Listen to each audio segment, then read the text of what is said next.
So if we could either close our eyes or turn our gaze inward.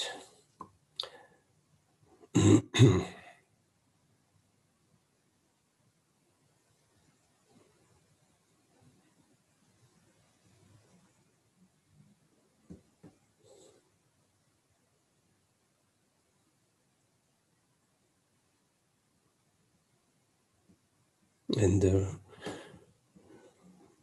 welcome yourself as the spaciousness of awareness, the light of awareness, the presence of awareness.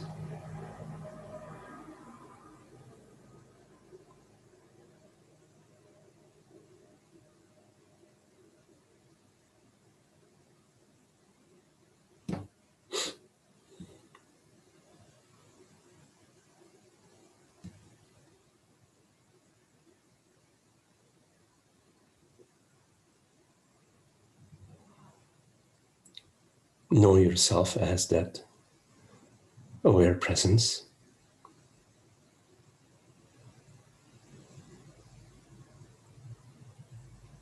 which is impersonal,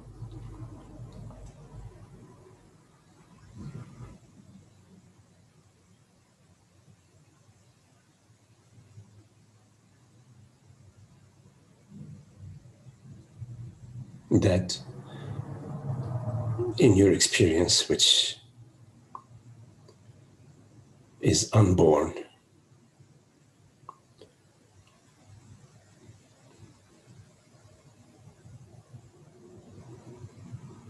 the knowingness within your experience.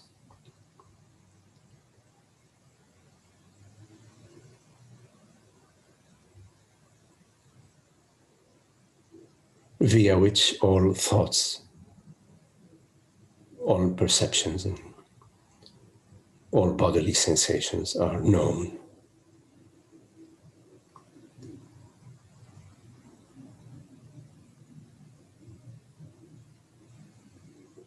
And which knows itself effortlessly.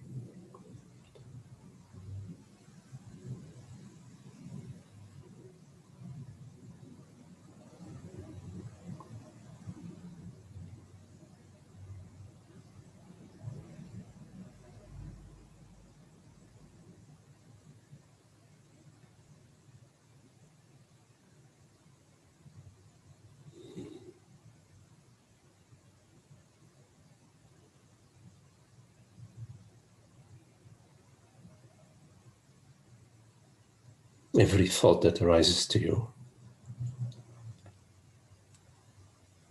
is known by that.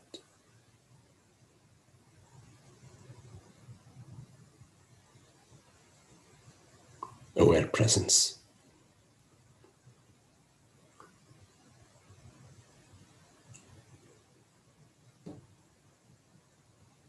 Every perception.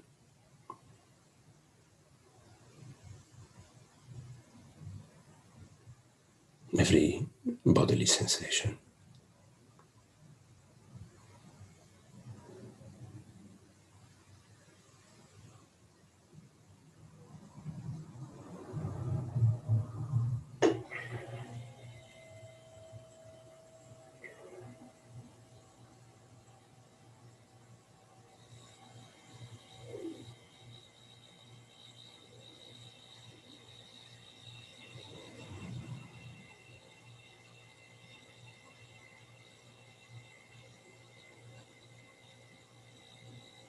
There is no external source.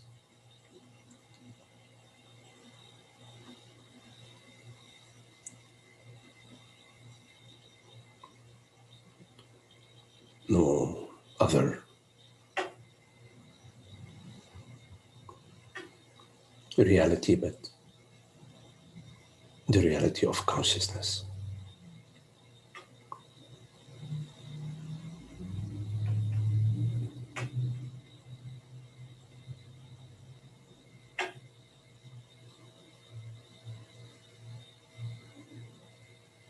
Everything comes and goes, appears and disappears. Awareness, presence, consciousness remains.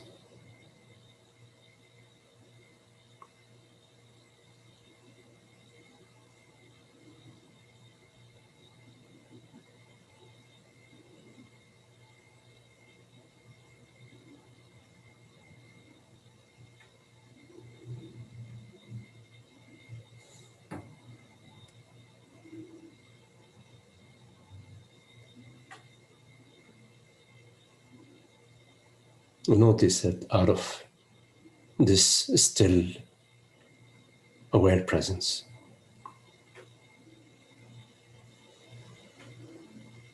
hearing arises. Awareness, presence, taking on the form of hearing.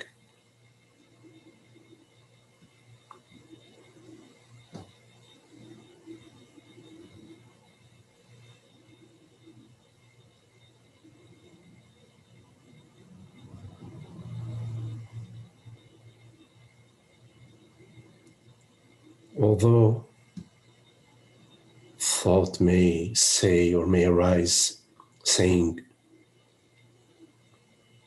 the hearing is occurring in my ears, in my brain,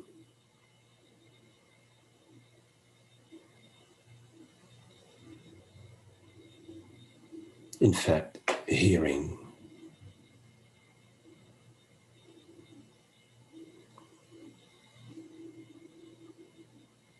is non-local.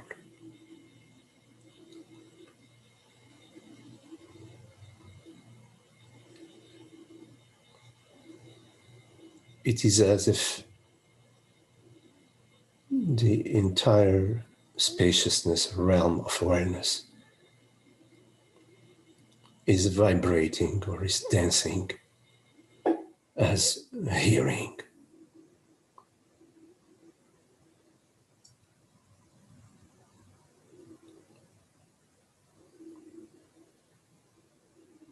Without any particular focal point.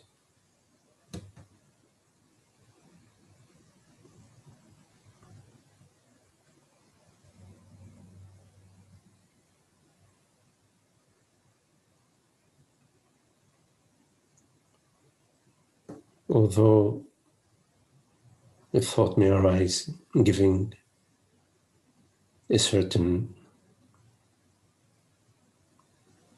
material attribute to hearing,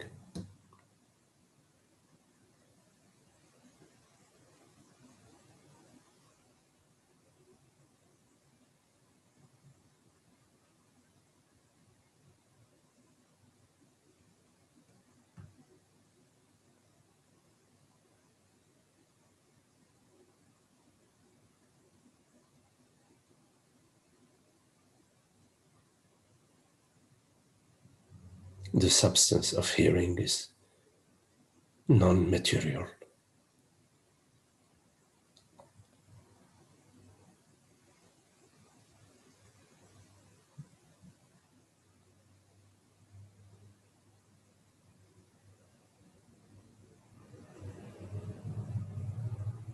Void of a subject and an object.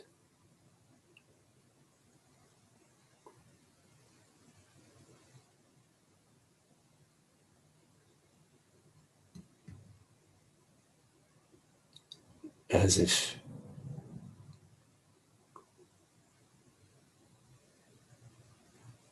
the reality of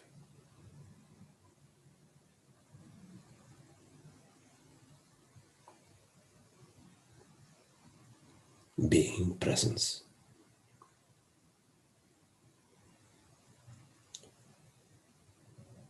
is dancing the dance of hearing out of its own creativity.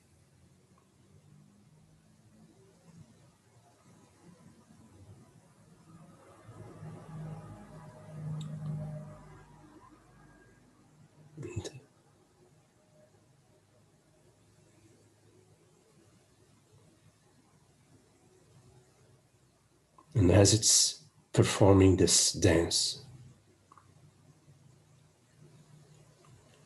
it is also witnessing it.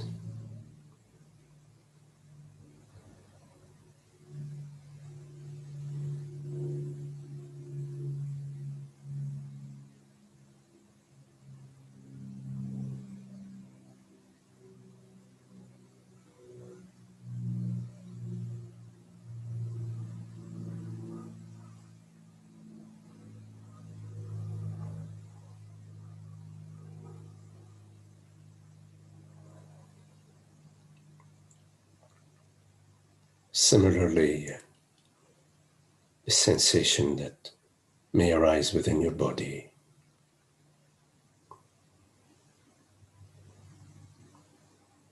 like the sensation of your feet on the ground.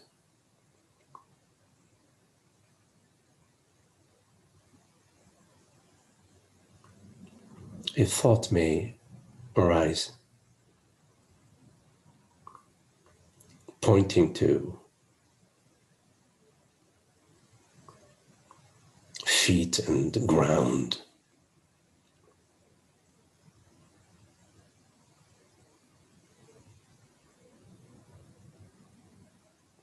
But within the sensation,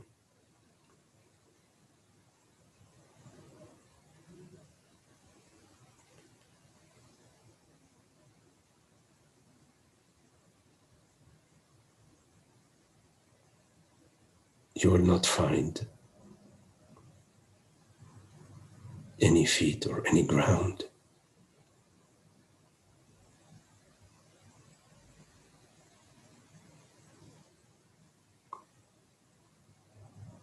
You will not find any words.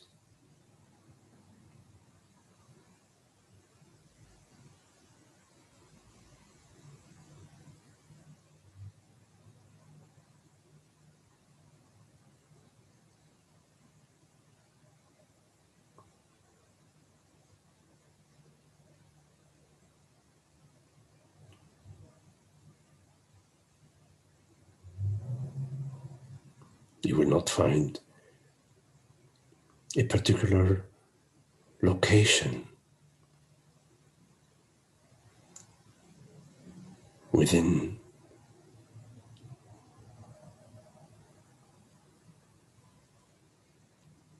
awareness where the sensation is located.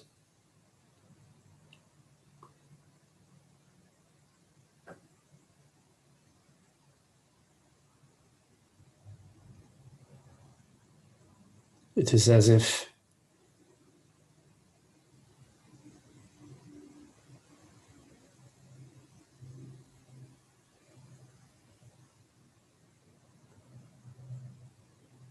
reality,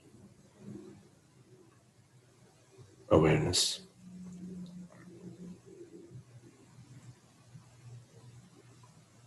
takes on the form of sensation.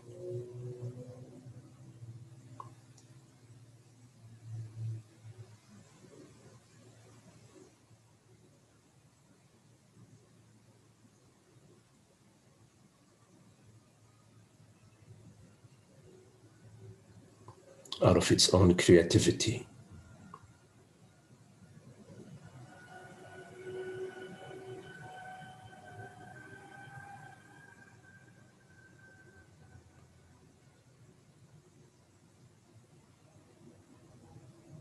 Out of its freedom.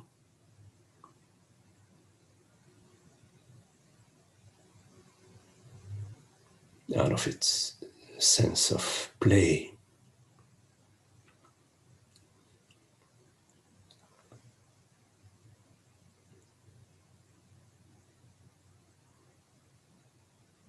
Like little children like to play around by spinning themselves. They spin and spin and spin until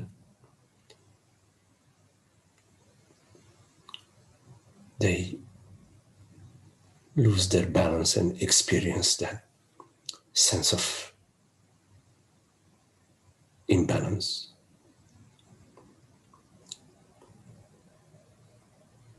While giggling,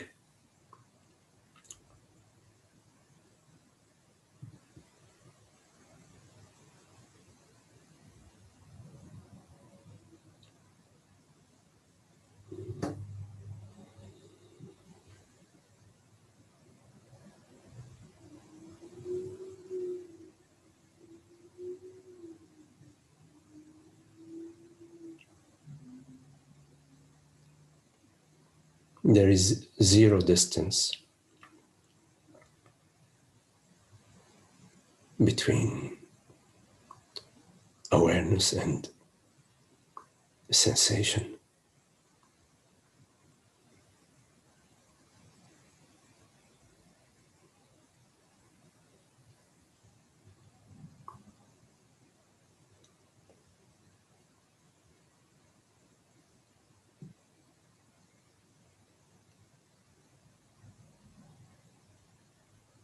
Formless awareness.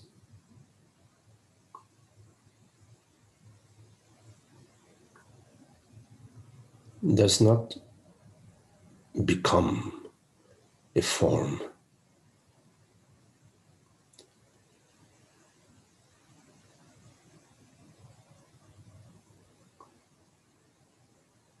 There are no forms within the formless.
When you do not hold on to any images or beliefs about your body,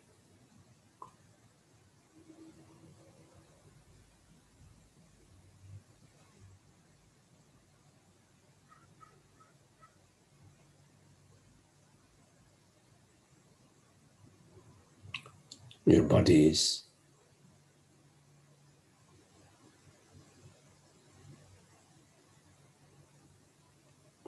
not separate from awareness.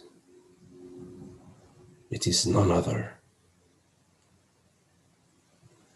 than awareness.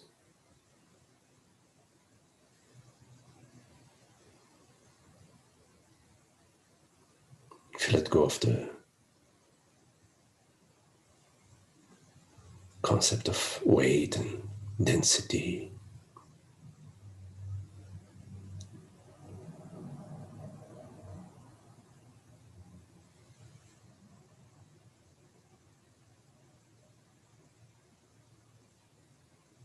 you will not find any weight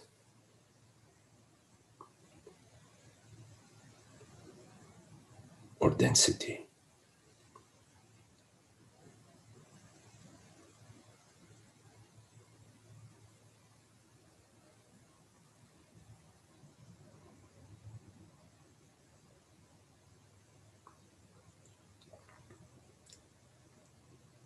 When you let go of the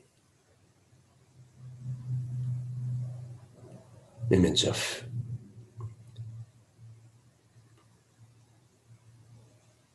a body with a definition that defined by the skin, by an envelope.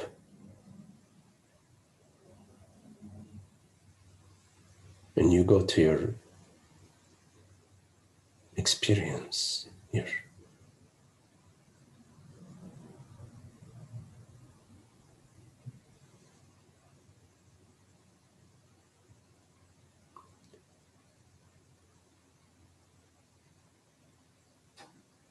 non-conceptual body.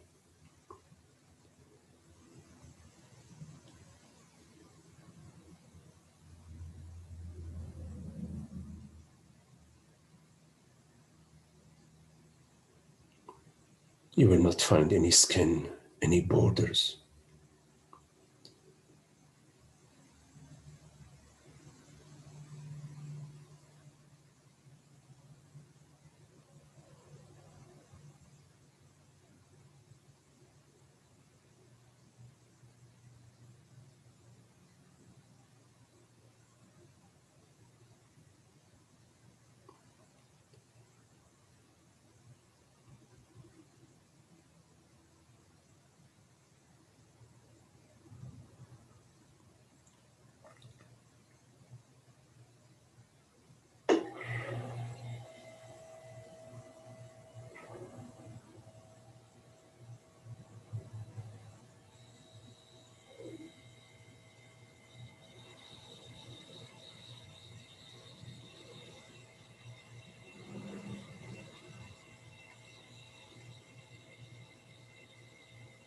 You'll find the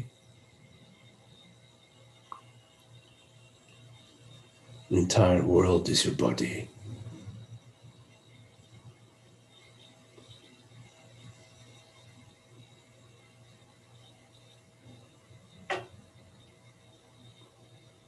The universe is your body.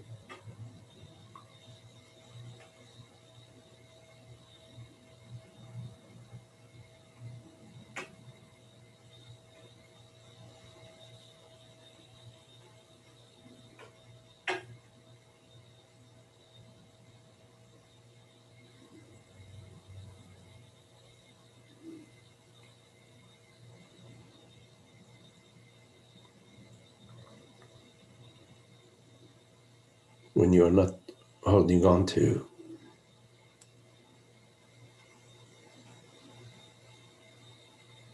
images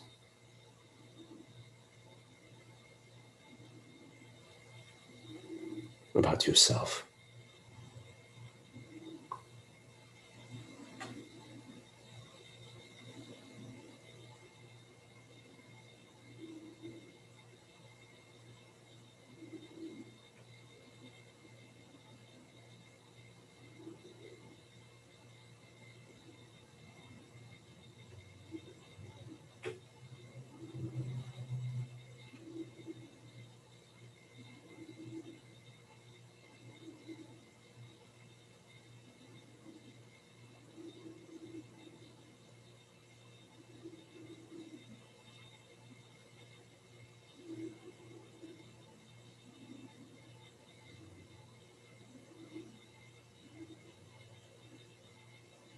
and you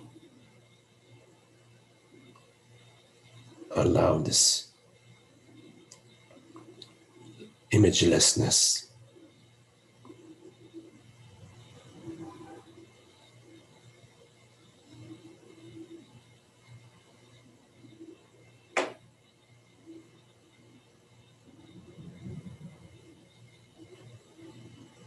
to permeate your entire being.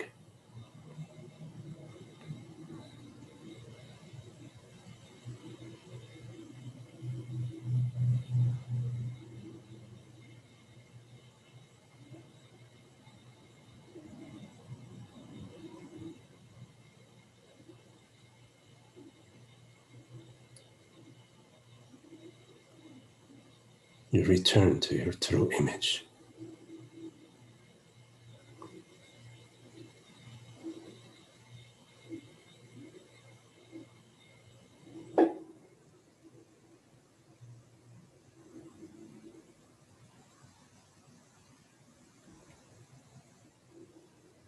which is the luminosity of awareness.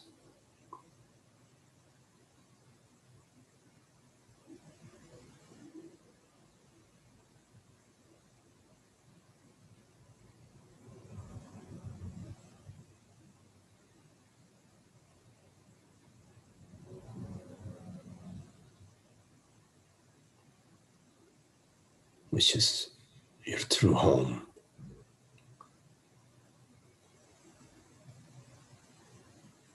Your true self.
Okay.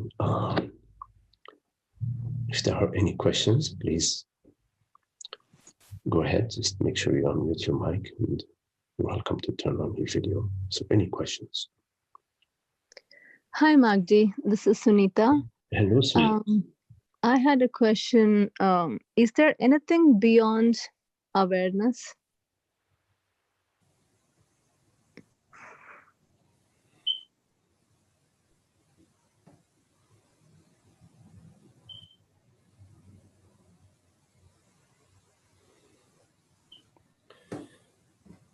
So, first we need to understand what we mean by awareness so that we are clear about what we are talking. By awareness or consciousness, I use the same term. We are referring to the reality whatever it is that is and that perceives.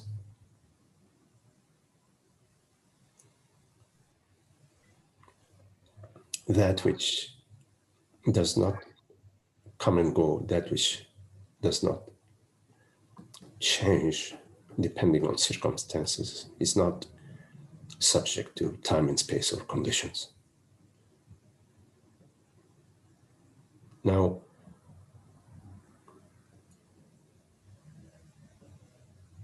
the qualities of reality is that it is not subject to change.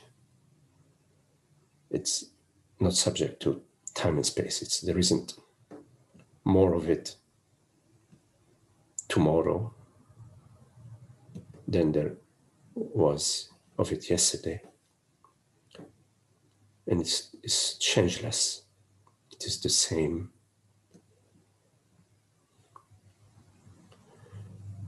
That which is changeless and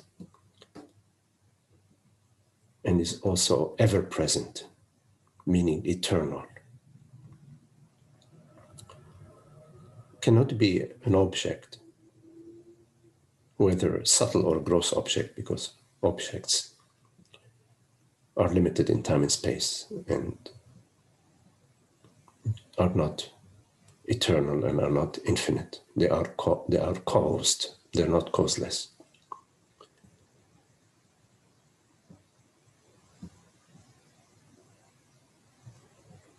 So, awareness being formless, being eternal, meaning not subject to time, and infinite, meaning not subject to space.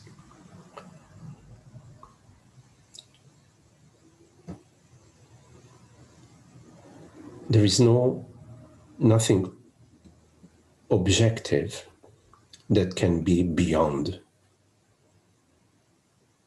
that which is objectless. There is no possible form that can be beyond the formless.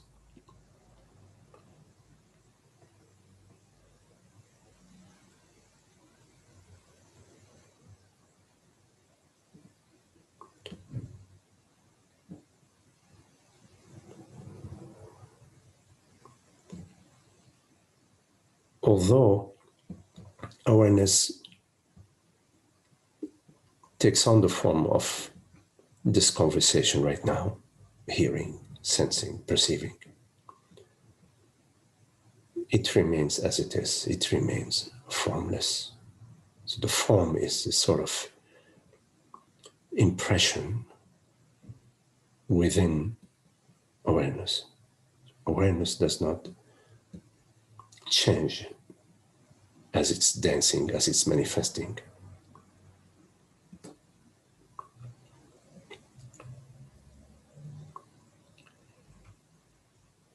Now, in your question about reality, about awareness, which is the reality of that which is real, we cannot prove that there is only one reality, meaning that there is nothing beyond one reality. But we have an intuition, an intuitive understanding that there is only one reality.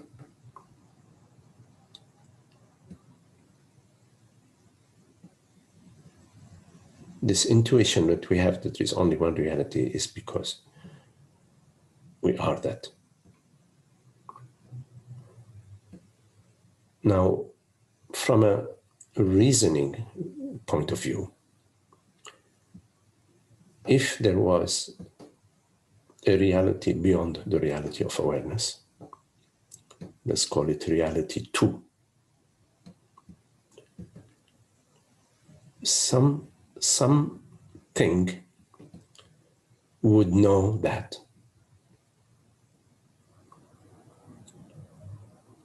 In other words, there is a reality 3, that knows that there is reality 1 and 2. So we are back to one reality which knows the other 2 realities, meaning reality 1 and 2 would be subsets of reality 3.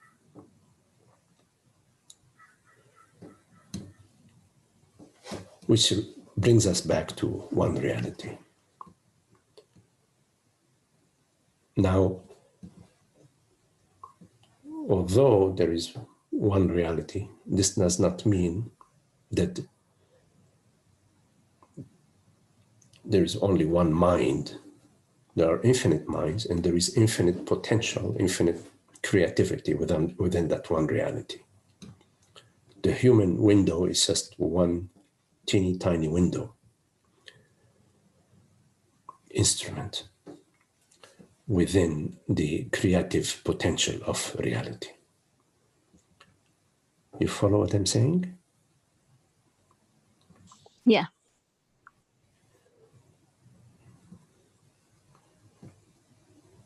So although there are infinite minds,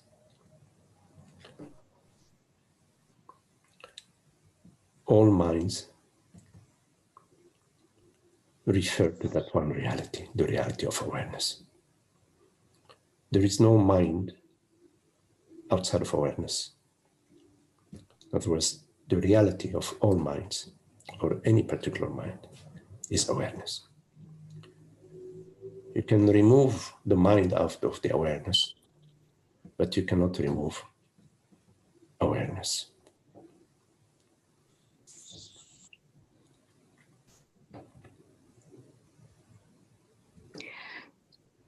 So what is the complete not knowing that sometimes happens? And it's like a complete let go. And from that, an action of awareness can happen. But yeah,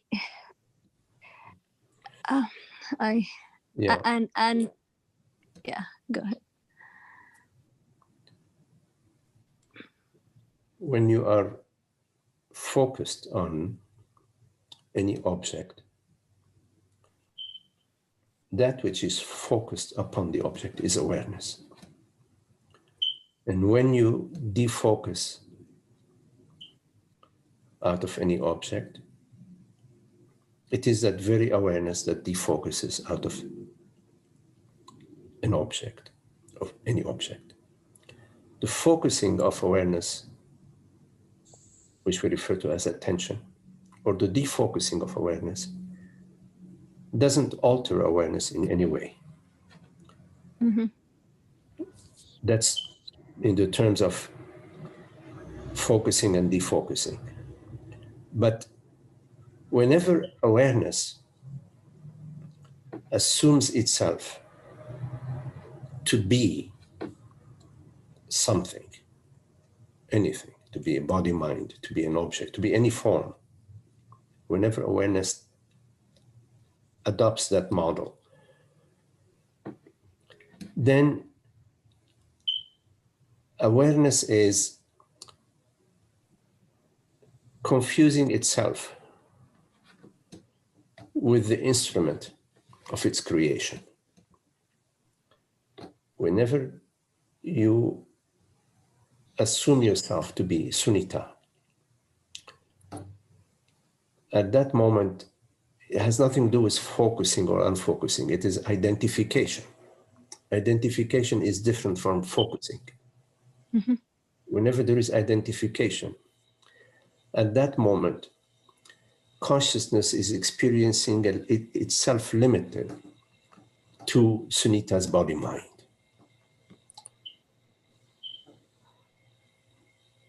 So the focusing or the defocusing has nothing to do with ignorance, meaning with identification. As consciousness identifies itself with Sunita, awareness now is sunnita, is the body-mind sunnita. And now it is conceiving as sunnita that it can focus and defocus. It is conceiving that when it defocuses, it's still as sunnita. It is conceiving that when it defocuses, it will experience its true nature. That's a fallacy. But when consciousness is identified as sunnita, whether it focuses or defocuses does not remove the ignorance, does not reveal awareness, its true nature. What reveals the true nature of awareness is when awareness decides not to identify. Whenever it disidentify, the disidentification, then it recognizes its true nature as awareness, as formless, undisturbed, and undisturbable awareness.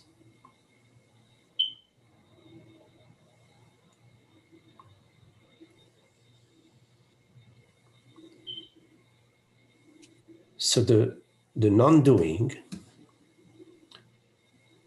doesn't matter if it's doing or non-doing.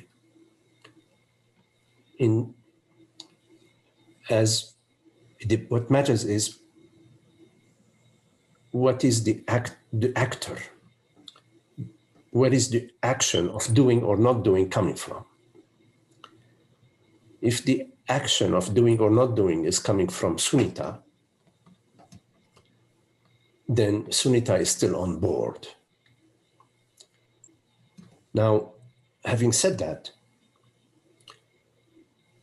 in the teaching, as long as there is identification, there is the encouragement to non-action. You have tried as sunnita to find peace and happiness via various actions. So in the teaching, we say, okay, you're still sunnita, still identified as sunnita. Why don't you try non-action? See how non-action means not to engage into a resistance or seeking, as much as possible, of course. In this pointer,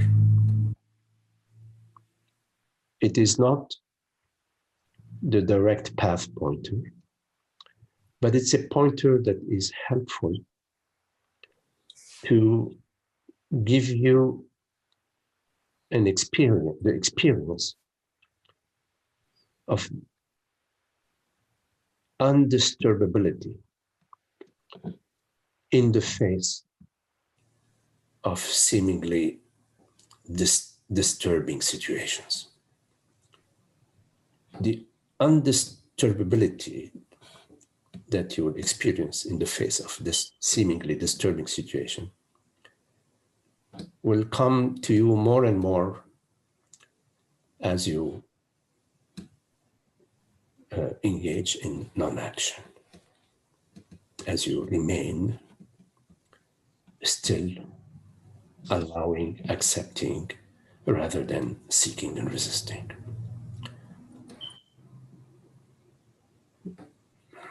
Yes.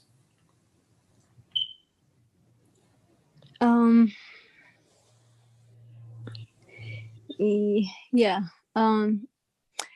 So the reason I'm asking this is so there's, let's say there's a complete relaxation in the body, and it feels like the awareness or something that knows, it's a very pure form of knowing, is so free to move where it wants to, because there is no holding on to anything. And it can know the mind, it can know the heart sometime, and it can go into the peace, or sometimes it can know even the ceiling fan that is there. So it's like it's a very free flowing awareness that just goes, knows, goes, knows. Yes, And but go ahead.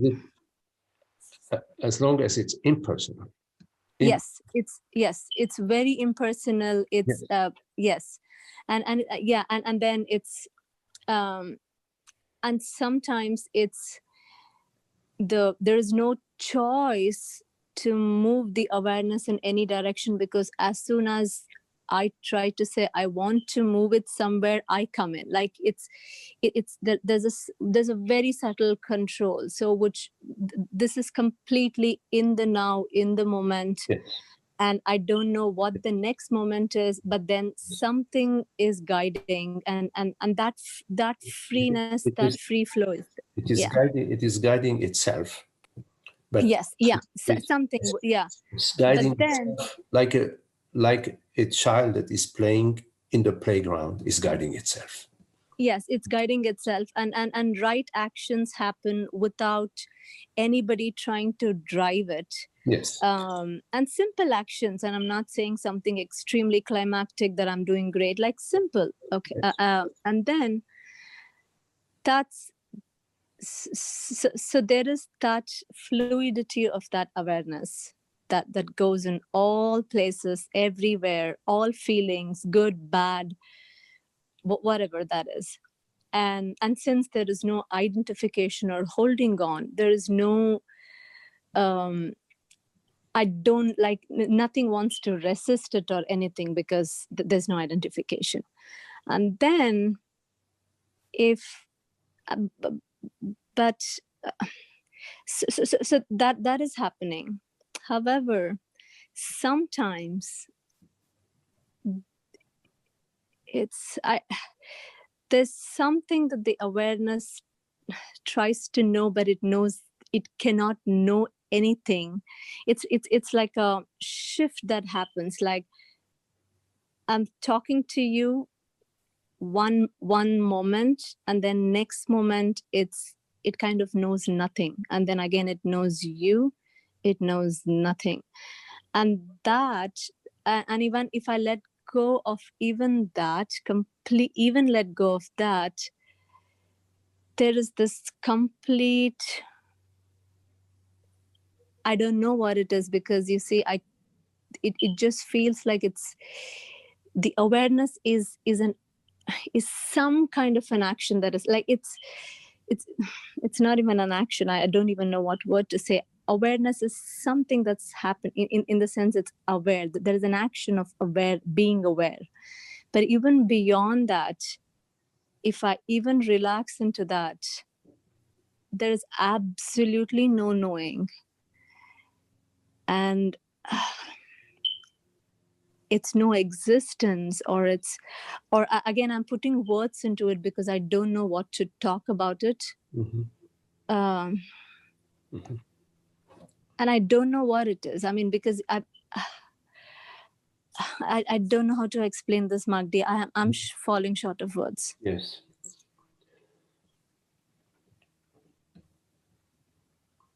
So. And very frankly, it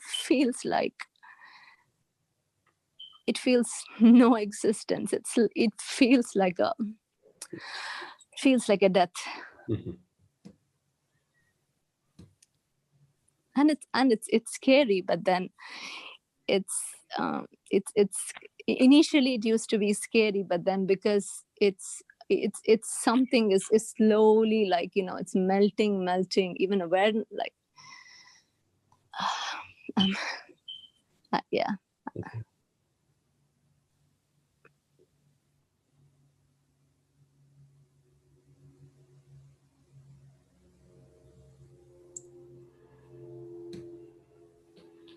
Now, whatever is scared is false. Yeah. Whatever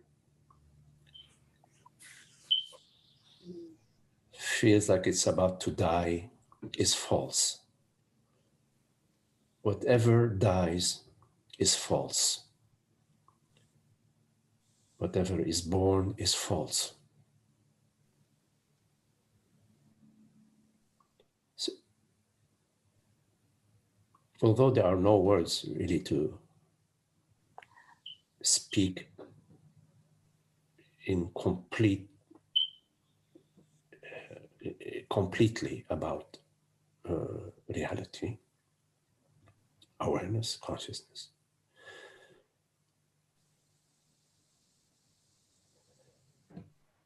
it's important to understand that although there are impressions of form, body, mind, activities, etc., that all these mind, body, and world impressions are just the dance of consciousness.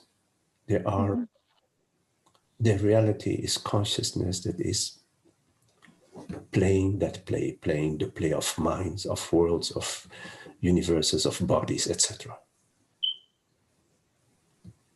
And there is no life and death within reality. Life and death are terms that we use to refer to the play of consciousness.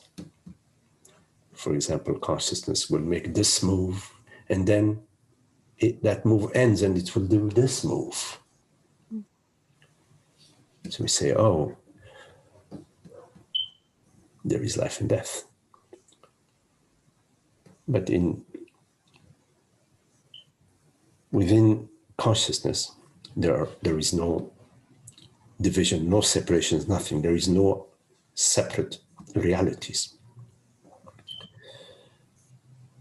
So if there is something that is dying, I would let it die. And if there is something that is feeling completely empty, I would let it feel empty. The I that lets it die, or the I that lets it feel empty if it's feeling empty, that is neither alive or death or dead, neither full or empty.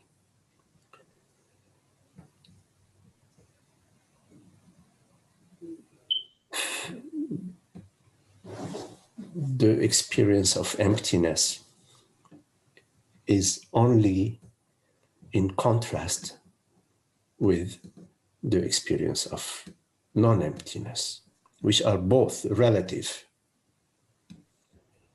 Like a cup, you look at the cup, it's half full, half empty. It's relative. It's just a mind way of looking at things. Now, you have to be watchful not to confuse awareness to be an experience. Reality is not an experience. It is that which is. There is no body that's experiencing reality.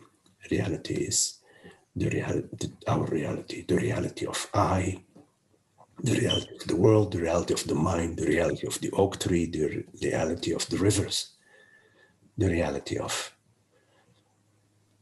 all kingdoms, all realms. It's one reality.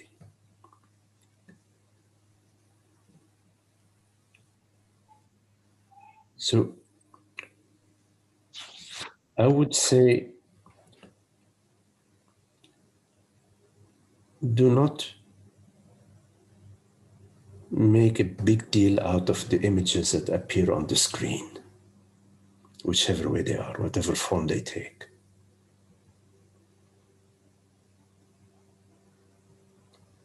Don't seek any particular experience or any particular image or feeling or experience. Contemplate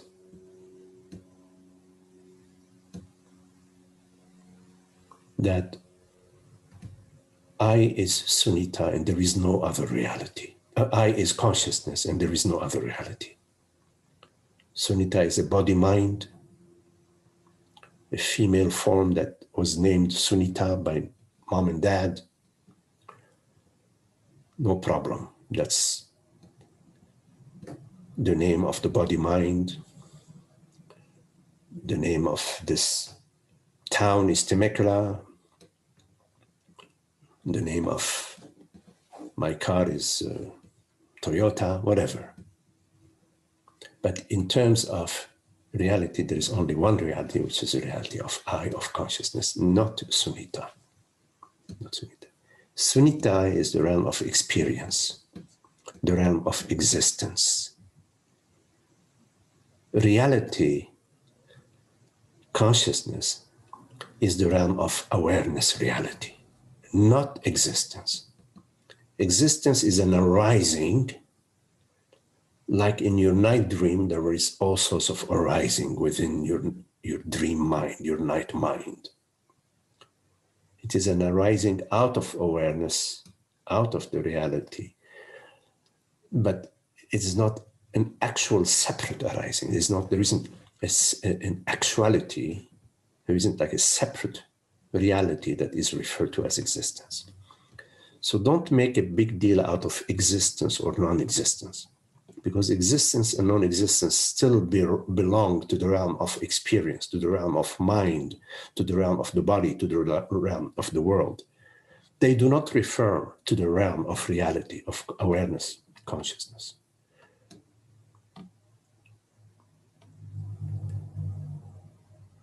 So Okay. when you're experiencing a certain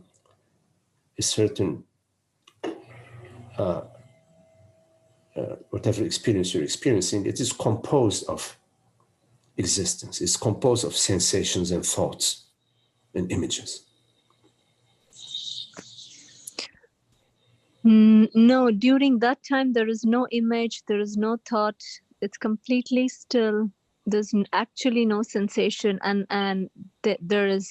But you spoke of non-existence. You spoke of that was the only way that I could even say anything about it, because otherwise, if I say anything, it just means it would be an experience that I'm going through. It's a complete non-experience.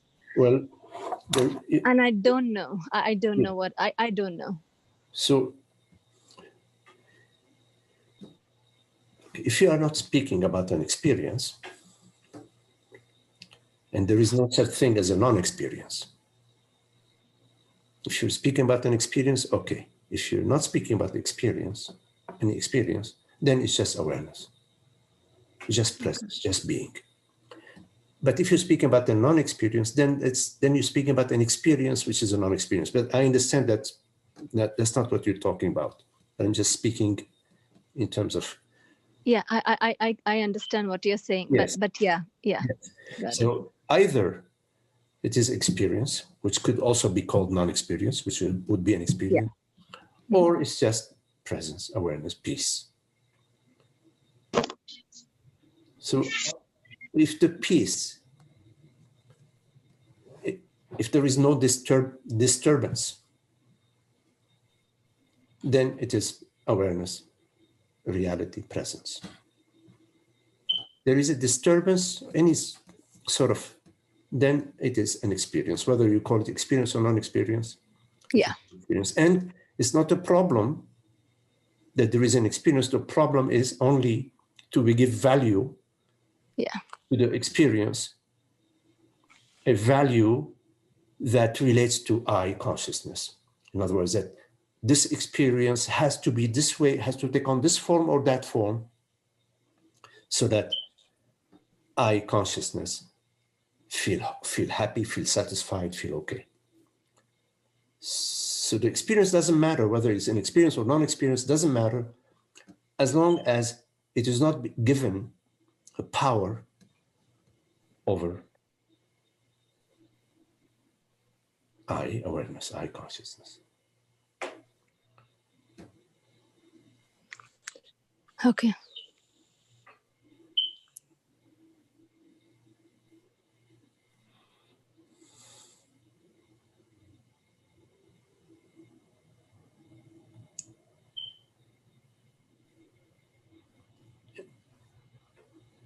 Awareness is not being aware. It's different from being aware. Awareness is reality, your reality. There's no other reality but awareness. It's what I truly is. It's never dimmed down or dimmed up, with the dimmer. It's never, there is no on-off switch to awareness. So just one thing. So when awareness is aware of some object, that's you intuitively know, then awareness becomes aware of itself by being aware, and then there is another way, a very intuitive way of knowing that you are. Again, I'm putting words into it, but I don't want it's not an experience, but Okay. but so awareness knows itself by being aware of itself, and then there is another way which is completely stillness, and it doesn't even have to know itself that it is awareness, because it's kind of very intuitively. No, awareness, being aware of itself, is not an activity. It's not like, okay, awareness is aware of an object, and now awareness is aware of itself. As it's not on the same level. So awareness can take on the form of of attention. It can take on the form of attention. For example, the bell rings, and now awareness turns its attention towards who's at the door, and it's going to turn its attention towards the door and opening the door to welcome the guest. So there is an awareness, let's say, turning its attention towards an object, subtle or gross. But awareness, being aware of itself, is not at the same level, on the same plane than the plane of the world, body, mind. Awareness is made out of awareness. It's 24/7 knows itself, is aware that itself. It's made of awareness. So awareness, being self-aware, is non-objective. Got it. Yes. Got it. But there isn't a third, the stillness. Awareness knowing itself in the sahaja, meaning you're no longer identify, the identification process, which is different from turning your attention towards an object. Identification process is different. In the sahaja, the identification process has ended.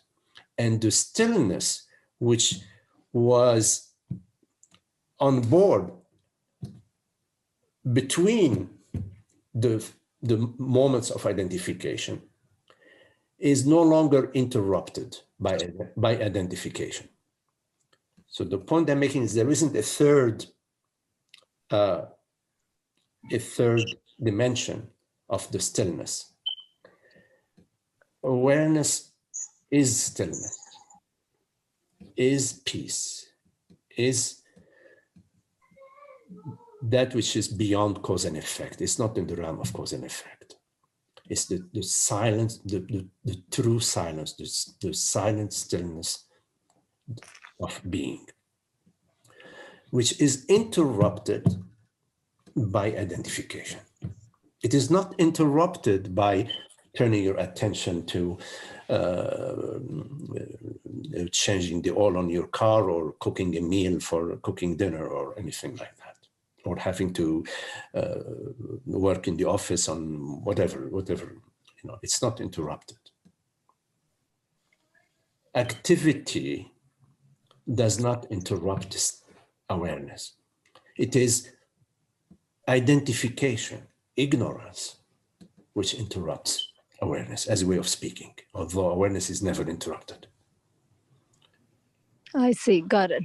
I think, the stillness, and then the stillness can take a form can become anything. Absolutely. And then again it returns back to stillness. Yes. And then there is that free fluidity that just moves and dances. Yeah. And then that whole holding on to it was the identification. And when that frees up, it just moves where it wants to go. And then when there is nothing else to do, it just is. But then it's not in a way that the mind knows anything about it. It's this is what you're saying. It's like because there is nothing to know there, because Yes. if I have to know it, I have to take a distance from it. But if I am that, there's a very intuitive way of knowing that I'm already that.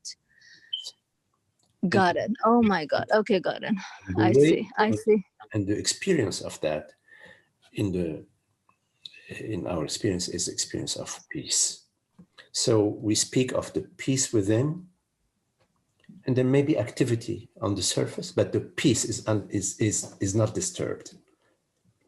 So there may be activity. Yeah, see, because even when we say peace, this has been my like, this is sometimes there's a very subtle tendency for something to even hold on to that peace, and then there is an identification that happens. Absolutely. It's, yes. So that's where putting any word, even as a pointer, can be a problem, because there is a very subtle tendency to identify, even if it says love, like any word, in fact. But the problem is not so much with the word. Yeah. That is that the activity of identification, that now there is a subject and an object. There is a goal, something to hold on to. So in fact, I'm reminded of the story. This Zen teacher was in this had his students in this monastery, and they were all like, for many years they've been meditating and everything is cool and they're very good and all is well. And so he decided to help his students. He went down to the village, and he found this young man in the village who was no morals, didn't care about anybody. He was the worst of the worst. He told him, he paid him he told him, don't tell anybody, but I want you to come and live in the monastery. So he brought him to the monastery to disturb everybody.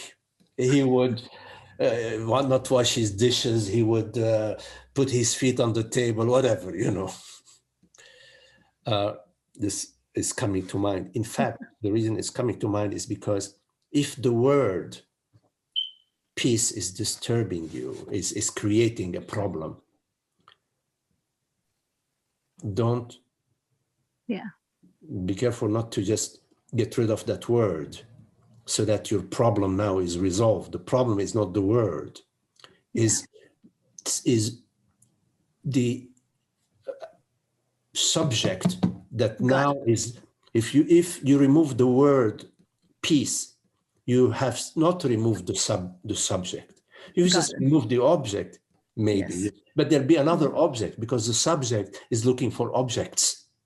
I completely I see what you're saying. It's just that any word, if I put there could be a subtle tendency to hold on to it, and that holding is something that needs to be complete.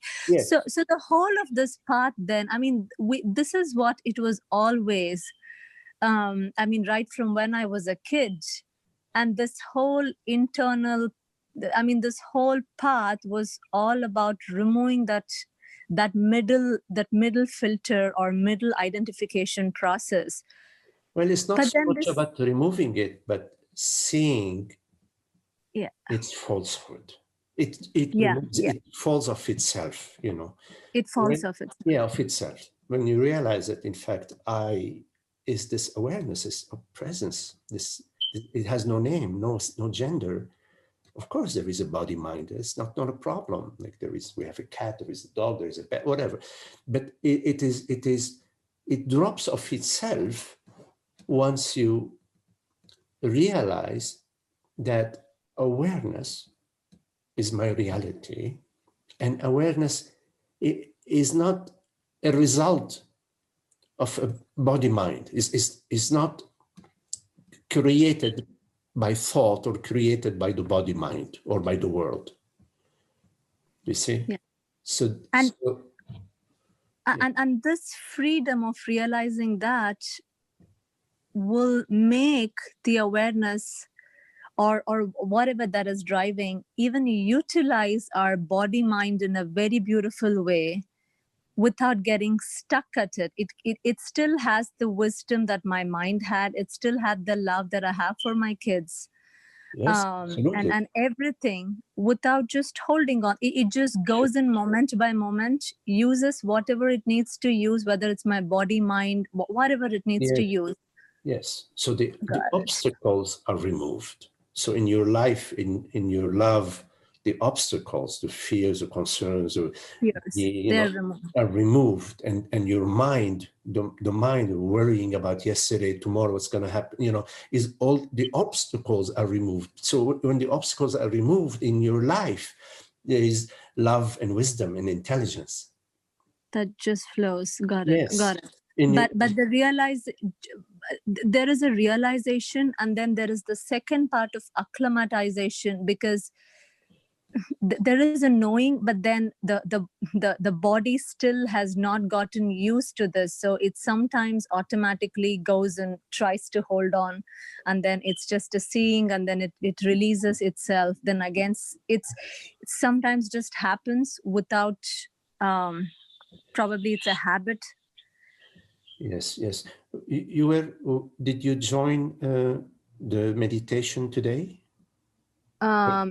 Yes, I joined 10 minutes late, but then I was there. So the meditation about the sensing within the body, the vastness of consciousness, the vastness of awareness, this sort of meditation that is no longer, doesn't require the mind anymore, but the meditation that is more at the body level, at the feeling level, not the personal feeling, at the sensory level, is the meditation that is helpful in that regard. And of course, in life, then you will find that you can apply that. And yes, at the sensory level, there is that aspect of and I think what I have observed is once we get back to the life, it shows us so many places where where the body is still stuck. And then I think I sometimes use my day-to-day living to recognize those sensations and just relax. I mean, I can't even say I relax. It just happens. Sensations in the body, once you release them into the space of awareness, because they're arising in the space of awareness. So it's not so much a release, it's more sort of recognizing the spaciousness of awareness that is taken on the form of a sensation, rather than look what's happening to me. This is a different model, For awareness is just taken on the form of a sensation. And so there is ample room and ample space. There is no subject that is victim or that is being subjected to. There is nobody being subjected to anything. So it's a different way of approaching in your life your body. So you approach your body as a universal body, as a body. The whole universe is your body, and the sensations that are arising within the universe, which is your body, rather than these sensations are arising locally within this particular limited body. Okay. Thank you, Magdi. I think that really helps. Okay, Sangeeta. Thank you so much. That was beautiful. Thank you.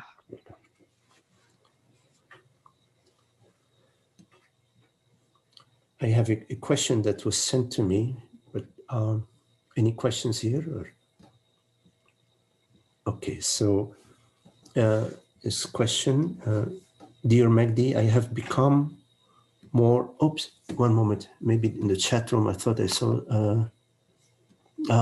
Okay, hello, Isaac. Isaac, I just noticed you had written, "Hello, Magdi.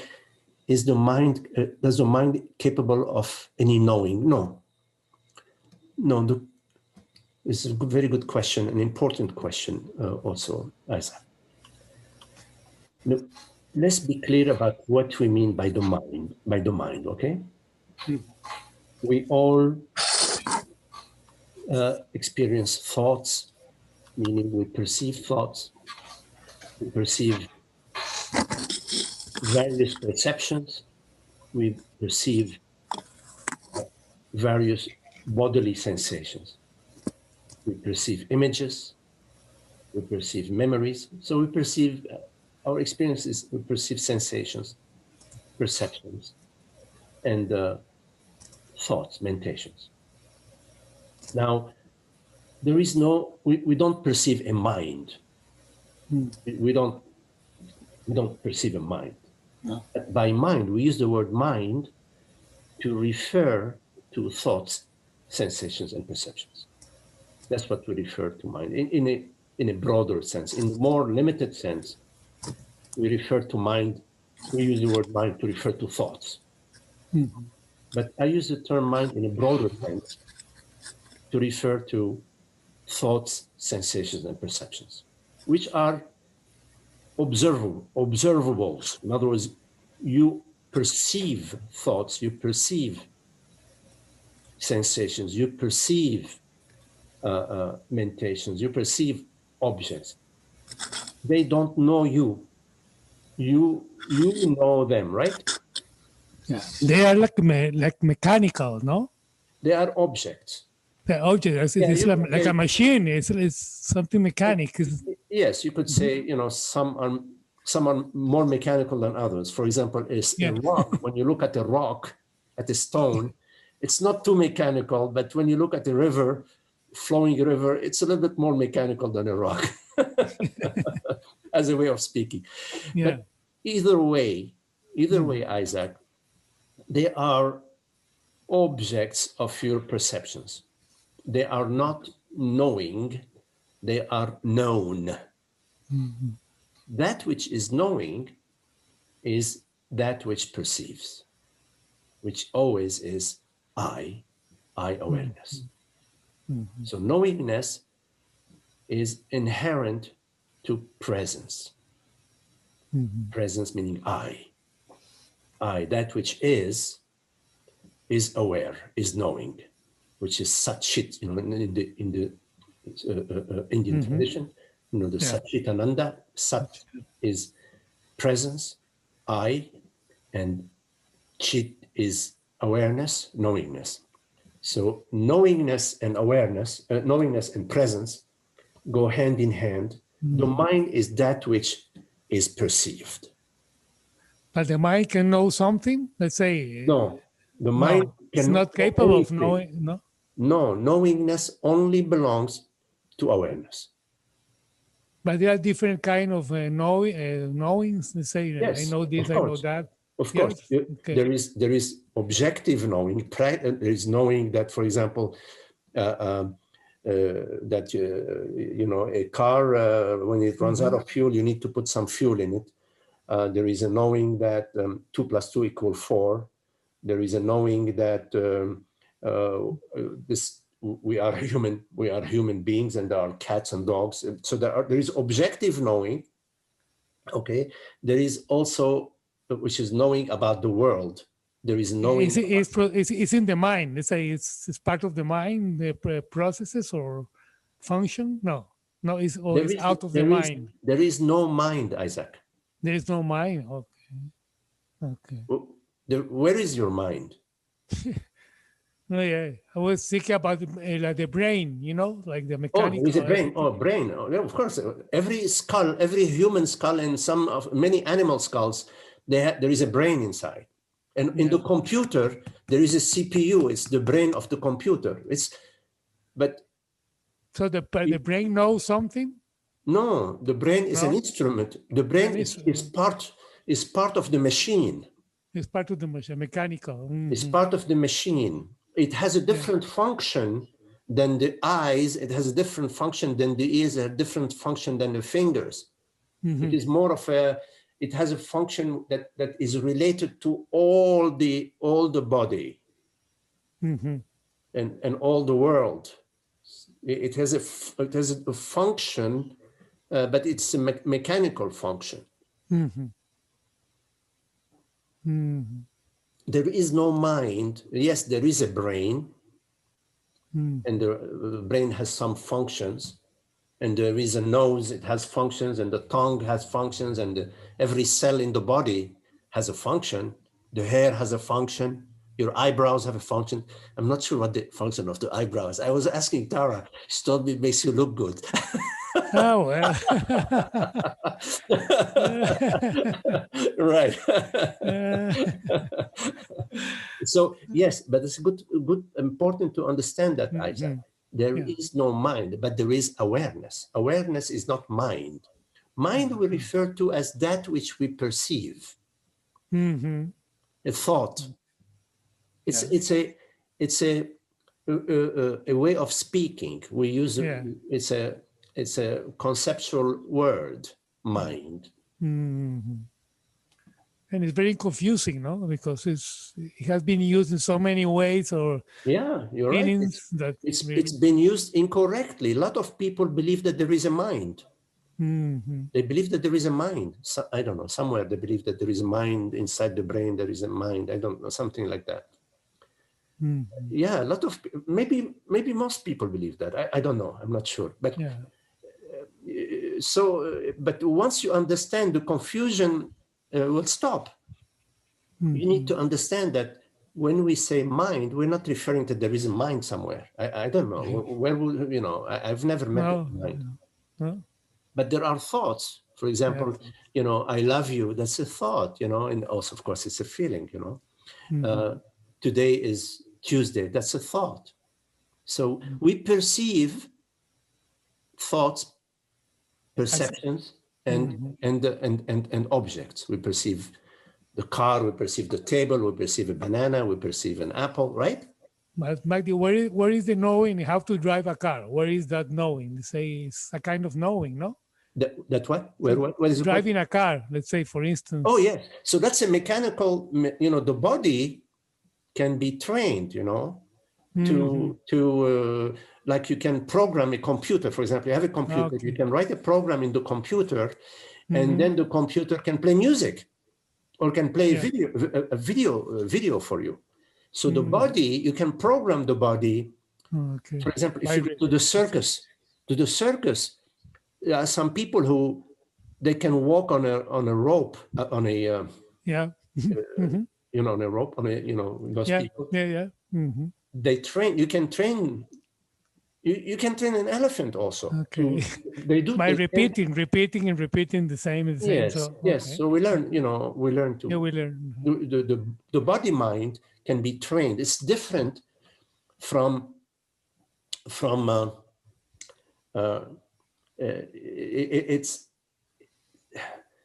so let's say that awareness, as one way of, let's say, putting it, I'm going to try it, that awareness uses the body mind, and of course uses the car to experience via the body mind traveling.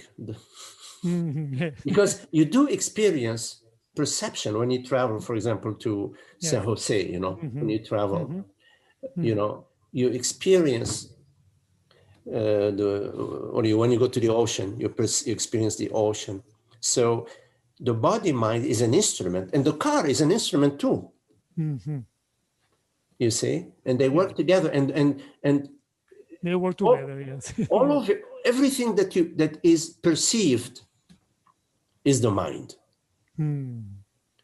Is okay. Well, it's not the mind. In a broad sense. I'm speaking broadly. Yeah. But if you want to speak more specifically, we would say, okay, everything we perceive is the world, body, mind. The world being perception, the body being sensation, the mind being thoughts and feelings, images. Yeah. You know, like Francis Lucille that says that Mr. and Mrs. Body Mind. I love that phrase. You know, Mr. and Mrs. I imagine they like entering a theater. You know, like right. Okay. So the mind is that which is known, and I is awareness. It is not the mind that knows. No. The mind is known. A thought is known, is perceived. That which knows is not perceived.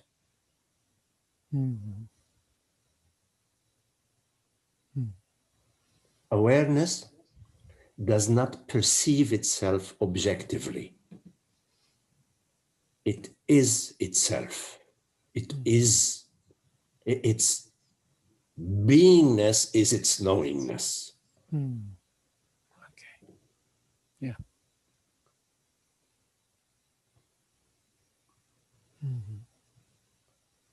So don't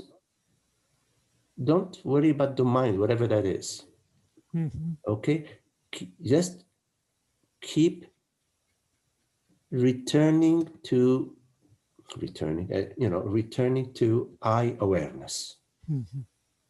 Not I, Isaac, not I living in Costa Rica. That's the body.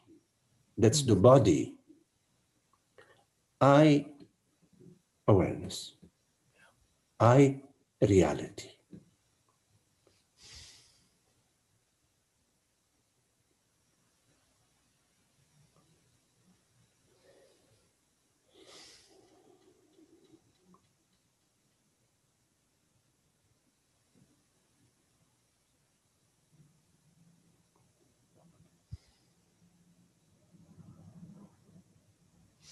Thank you, Magdi. Okay, Isaac. Thank you. Nice to see you. Okay. So I'm going to address this question. So, dear Magdi, I've become more and more aware of my fear.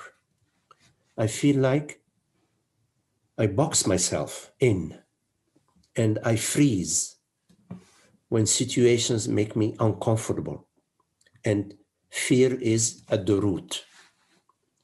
I often have a gut sensations and I worry. These are limitations that I don't want to keep living. How can I face life in peace? How can I be free and not contracted?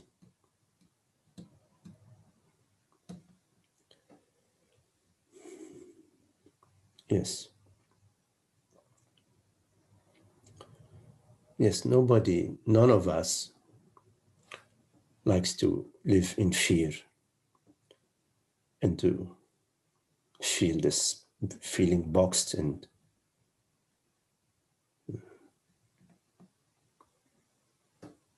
yes. Now, you cannot face life in peace as long as ignorance is on board. In other words, as long as you believe yourself to be a man, a woman, to be a mortal body mind, peace is already compromised. You may experience some moments of peace here and there, but you will not experience the peace that you I understand you are looking for. You are looking for the peace that is not dependent on certain situations, that the peace that is everlasting peace.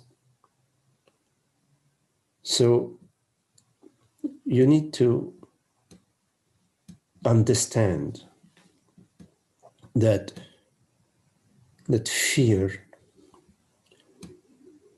relates to ignorance. Now, we all have experienced fear from our very young childhood. Often, our parents, our friends, our teachers, they use fear to control us. And also, oftentimes in our parents, they are unhappy and they create situations that are scary for young children. And so our world as young children is often rocked by how our parents, they are fighting, or I don't know what's going on, and they scare the children.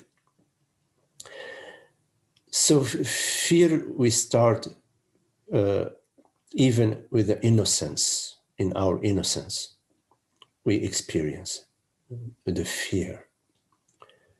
It's part of, somehow, in one way or the other, for all of us, it is part of our process of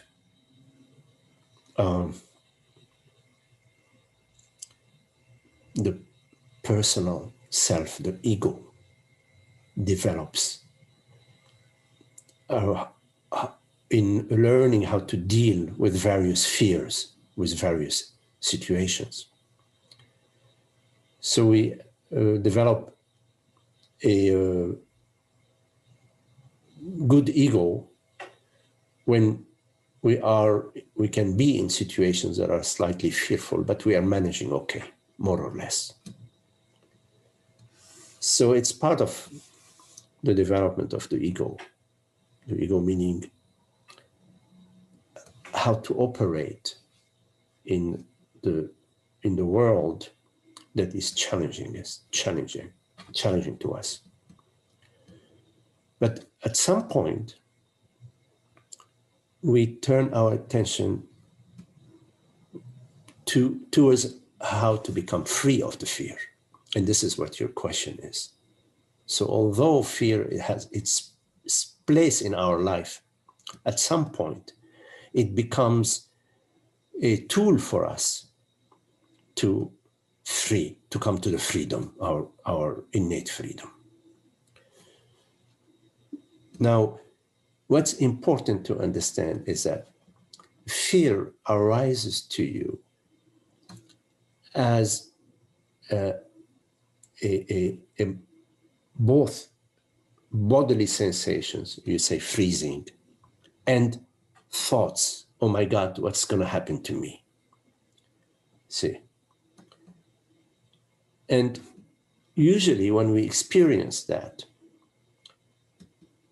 our mind starts spinning about how to move in a different direction. So we engage in trying to rationalize, which is a form of escape. Or we blame, we can blame. I used to blame my mother. I had a thing about my mother. We blame, or we escape by, maybe we eat ice cream, or in worst cases, we drink, and also sometimes we bury it under the rug. We take on a certain stance, as if nothing was happening.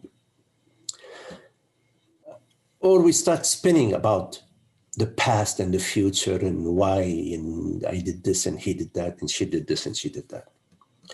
All these activities are the process by which you maintain the process of fear, the me.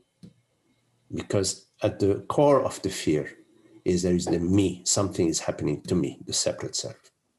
So in the thinking and in the activities of mind, you are avoiding the peace. You are engaging in activity, which is around the fear, around maintaining. It maintains the fear. It doesn't solve it. And at the feeling level, what we usually do is that we push it away. We objectify the experience. We make it concrete. We give it a power. Rather than approaching at the body level the experience from an place of acceptance and allowing, we resist it, and the resistance maintains the fear. So you need to do a couple of things. First, come to the understanding, because you have to come to it sooner or later, that I is awareness, and that nothing ever happens to awareness. You can't compromise with that. You cannot say, yes, I get that, but. Because if you say, I get that, but, you didn't get it. You need to really, really get it. Nothing ever happens to awareness. Nothing ever happens to you as awareness. There aren't two yous. There isn't you of awareness and you, the person. There's just one reality, which is the reality of awareness. If you get to the full comprehension of that, everything dissolves in that understanding, everything.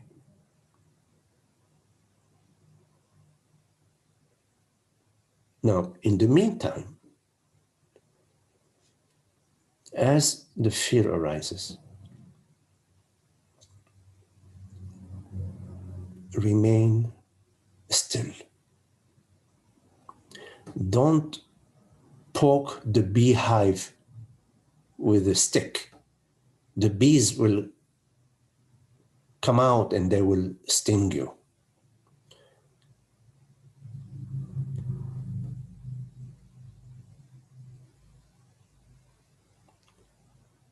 Watch your mind that wants to spin, wants to go into the past, wants to justify yourself, want to blame the other.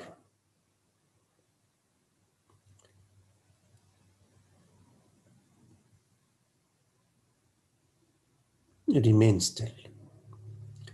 And at the feeling level, allow the feeling. Approach the feeling with your complete trust, your complete vulnerability, your openness, your willingness, so that you realize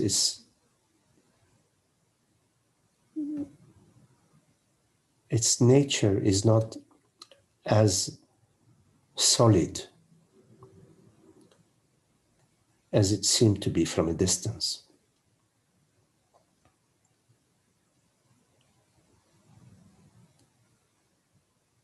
And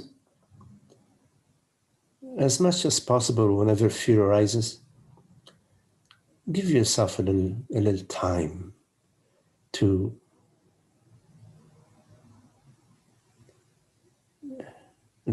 don't react quickly. If possible, don't react at all, but give yourself some time to just things to sort of be. Just let things be. Feel it, it's okay. And just give yourself some time.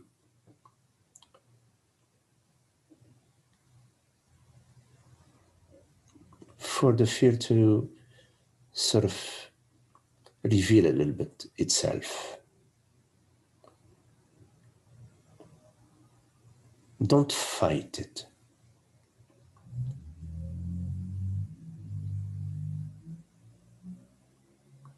There may be some old patterns, old ways that trigger you.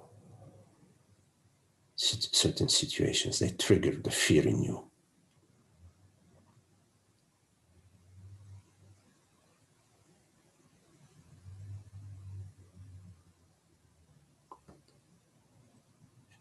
It's these situations that trigger the fear in you. They are doing you some service. They're sort of poking the fear out of you to arise.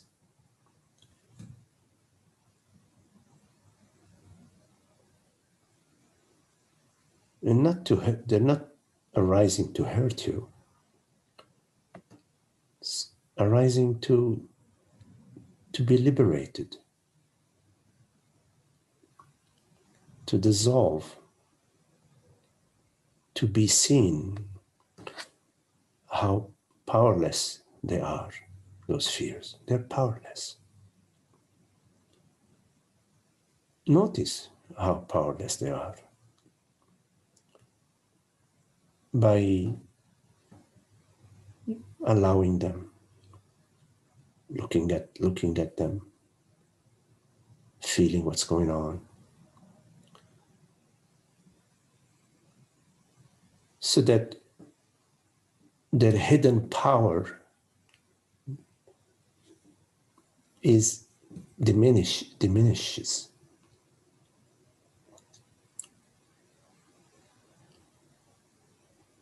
Often we project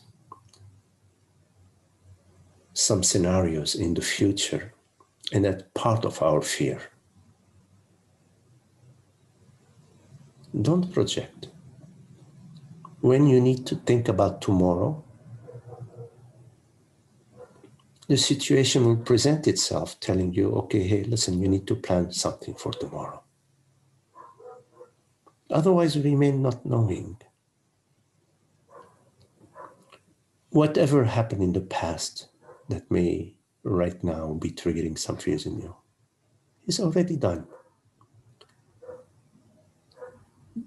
So now the fear arises in you. You cannot go back to the past to fix situations. But what you can do is allow the fear. Allow it rather than seeing a problem in it. See what opportunity there is, what situation is being presented to you, what's in there for you to comprehend and understand. The main thing that you need to understand is that, in fact, there is nothing ever happening to you. And the situations that appear to you that require a certain practical response, then the intelligence is there to respond in a practical way. But when we respond, in whatever way we respond, it's important that you respond with your freedom, not to respond that I am going to do that and this or that needs to happen and then things will be okay. No, I'm responding out of my intelligence and my freedom and my love and my understanding in that moment. We don't know what will be the consequence. We don't know how things will unfold for tomorrow. So we remain open to infinite possibilities. All what we can do is apply our intelligence, our wisdom, and our love in the moment, without placing conditions on ourselves, on others around the world.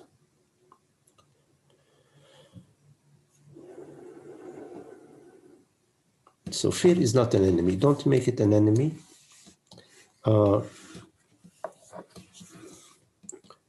Sensations in your gut, you know, a sensation in your gut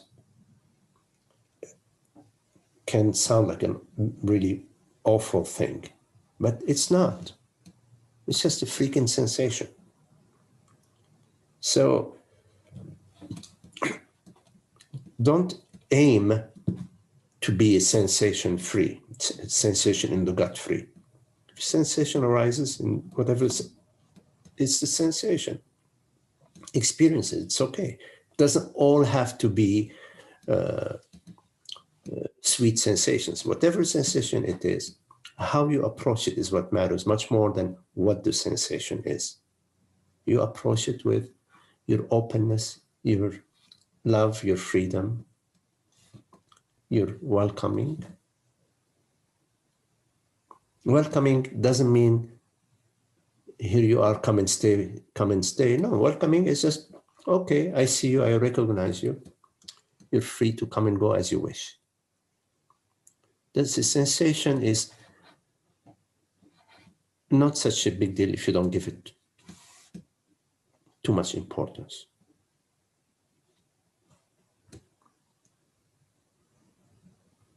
To find our freedom in the midst of life, whichever way it presents itself to us. Not outside of it, not escaping. There is no escape. Life appears to us. We are not subject to life. We are not inside life. Life is inside of us. We are not victims of life. Life is our activity. And our activity does not compromise our freedom. Our freedom is never compromised. Not our freedom as a person, our freedom as consciousness.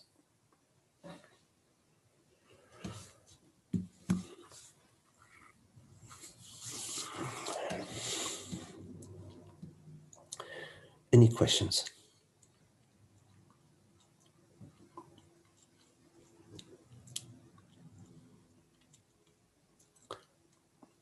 Holger, you are dancing.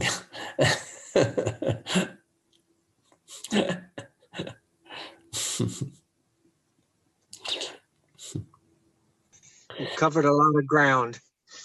Okay. What time did we start? Okay, so, I think it's time, yes? All right. So, thank you all, Holger and hey, Frank. Yes, Frank. Isaac, Sunita, Holly, John, hey, John, Kelly, hey, Kelly, and Zoe. Thank you, Magdi. It's lovely to be with you all. Okay. Thank you, Maggie. Okay. Thank you, thank you, thank you. Gracias.